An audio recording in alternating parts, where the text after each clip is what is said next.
AI is a big topic of discussion for those of us in higher ed these days. And I wanted to jump on and just give a few of my thoughts on AI and some takeaways that I try to incorporate when I'm advising leaders and administrators in post-secondary education on AI policy, AI implementation, and risk management.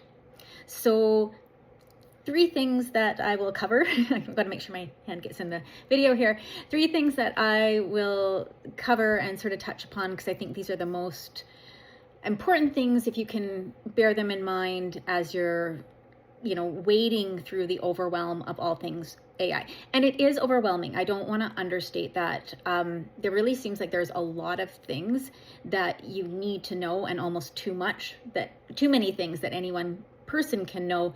And that actually is true. For the most part, you have to tie it, I think, to what you are doing. So, the three things that I would say are my big takeaways are: go beyond academic integrity when talking about AI. That's a big one. Sometimes when we're talking about AI, we really want to limit what we're talking to cheating. Like we focus, not maybe limit is the wrong word, but the focus seems to be on, well, students are going to use AI to cheat. And I'm not trying to discount that or diminish that. That is something we need to consider. And, we obviously want students to be achieving a certain academic standard when they're taking courses at a post-secondary institution. And if their AI use is lowering the academic standard that they need to hit, then that's a problem. But when thinking about AI, we've got to go beyond this conversation about cheating. And I think it's really important to start thinking about how students will be using AI in the workforce, because they will. A lot of what, digital learning is interesting because it intersects with a lot of things. And one of the key intersections with digital learning is how students will be using digital technologies in their job in the workforce, and how that comes into what they should be learning and the digital literacies they should be building during their post-secondary experience. So when going beyond thinking about just academic integrity alone, it's really critical to tie AI use in post-secondary into its application into the workforce. And that is going to look different for every discipline and every program out there in the post-secondary world. So I always recommend that leaders strongly encourage the faculty and instructors at their institution to maintain a really strong awareness about how AI is being used in the field, and how students are going to be expected to use AI when they enter the workforce, because we do want students to prepare students to succeed when they enter the workforce, and to have the knowledge of the technologies that they're going to be able to use.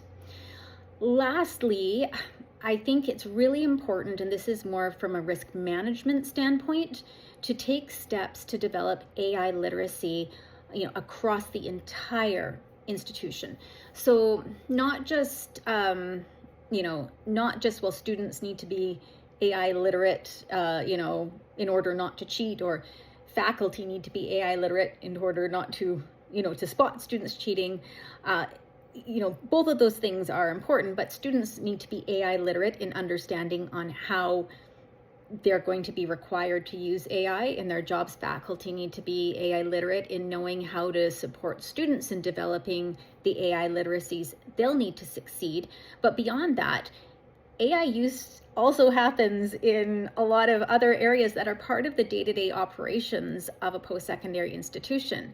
We need administrators to be AI literate in terms of how people in many different roles at their institution are using AI, and coming up with rules and policies for the do's and don'ts, so that confidential information doesn't get accidentally uploaded to, an AI platform, breaching privacy and confidentiality protocols. That anyone who's in any position at an institution understands how they might interact with AI and understands what they can and can't do with AI in their role, or the platforms that are secure and the platforms that are not. So when I'm talking to people about AI, I know it seems like I'm going very big picture, but I find that sometimes reduces the overwhelm when we actually take a step back and we look at the big picture of AI, and we can then break it down into parts and say, okay, well, this is what this group needs to know. This is what this group needs to know. This is what this group needs to know. No one person needs to know everything, but they just need to know how they're going to be, expected to use AI, how they're going to be coming across AI, and what are the best practices in place for them based on how they're going to be interacting with AI. So a few disjointed thoughts there. I'd love to get your feedback on that, and if you have any questions or you want to continue this conversation with me or chat a bit further one-to-one, please feel free to reach out anytime. I have a lot of these conversations over the course of every week, and more, it seems, as time passes. So I'm happy to jump on a call, chat further with you, and help in whatever way I can.